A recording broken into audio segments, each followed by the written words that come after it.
Az Edison platformnál azért dolgozunk, hogy a mai óvodások és iskolások felnőve megtalálják majd a helyüket az értelmes munkavilágában.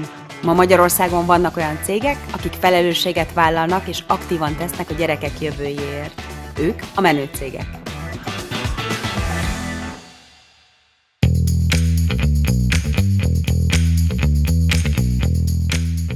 Ismerjétek meg Simon Anitát, az Alteo fenntarthatóságért és körforgásos gazdaságért felelős vezérigazgató helyettesét, aki gyerekkorában külkereskedő akart lenni.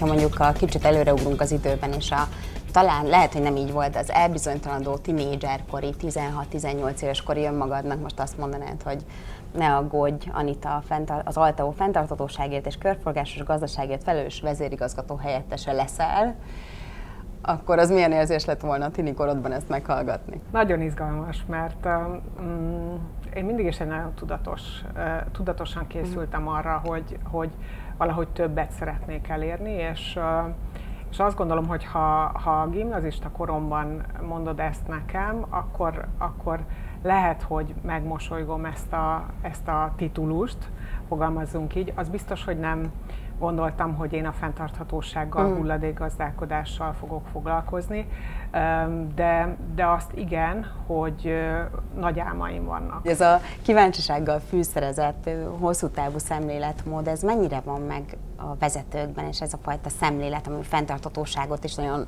sok helyről hozza be, és hogyan lehet ezt fejleszteni? A fenntarthatóság az utóbbi időben, bocsánat a kifejezésért, de szexi. Tehát szívesen beszélünk róla, az életünk legalábbis egy bizonyos körben, az életünk minden nap és a mindennapjaink része. De azt is látom, hogy még többet beszélünk róla, mint teszünk érte, mert hogyha csak a hulladékos gondolkodásomat veszem elő, akkor ha kimész itt az utcába, akkor nagyon sok ember még azt se tudja, hogy hogyan gyűjtsön szelektíven, és hogyha most arról beszélünk, hogy a gyerekekkel foglalkozunk, akkor szerintem az egy nagy missziónk, hogy vezetőként, emberként, szakemberként beszéljünk, tanítsunk valami olyat, amihez mi értünk. Ha nézzük a fenntarthatóságot, akkor ahhoz mennyire tartozik szerinted, és hát remélem, hogy a válaszod igen lesz, de az, hogy a gyerekeket hogyan készítjük a jövőre, hogy az a fajta szemléletmód, hogy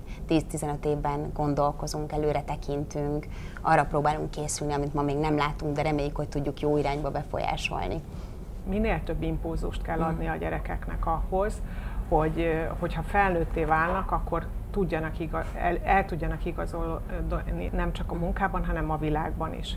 És hogyha ezek az elemek, tehát az alapok hiányoznak, az oktatás, a jó oktatás, az impulzusok, és azok az értékek, amiket olyan emberek, tanárok, akár szülők, mentorok közvetítenek, akiktől ezek a gyerekek fejlődni tudnak, és nincs meg az a tudás, ami utána egy egészséges felnőttet nevel, az szerintem nagyon komoly, akár gazdasági károkat is tud okozni. Én biztosan abban a korban, amikor a gimnáziumban tanultam arról, hogy környezetismeret, vagy földrajz, vagy bármi, mi nem voltunk ennyire tudatosak a környezetünket illetően, meg azokat a hatásokat illetően, ami negatívan befolyásolja a jövőnket, és azt látom, hogy akik kikerülnek a gimnáziumból, vagy akár már a gimnazisták is, teljesen másként állnak ehhez, és ez egy jó dolog, és ezt az oktatásban is erősíteni kell, és emellett mi nagyon szívesen letesszük a voksunkat. E-mail vagy telefon? E-mail. Hegyek vagy tenger? Tenger. Színház vagy mozi? Színház. Spontán vagy tervezett? Spontán. Hosszú táv vagy rövid táv? Hosszú. Sors vagy véletlen? Sors. Mi volt a kedvenc tantárgyad? Angol, orosz. Mondj egy fontos könyvet a gyerekkorodban, amit nagyon szerettél. A Pöttyös és a Csíkos könyvek mindegyike. Milyen szupererőt szeretnél magadnak? A bátorságot.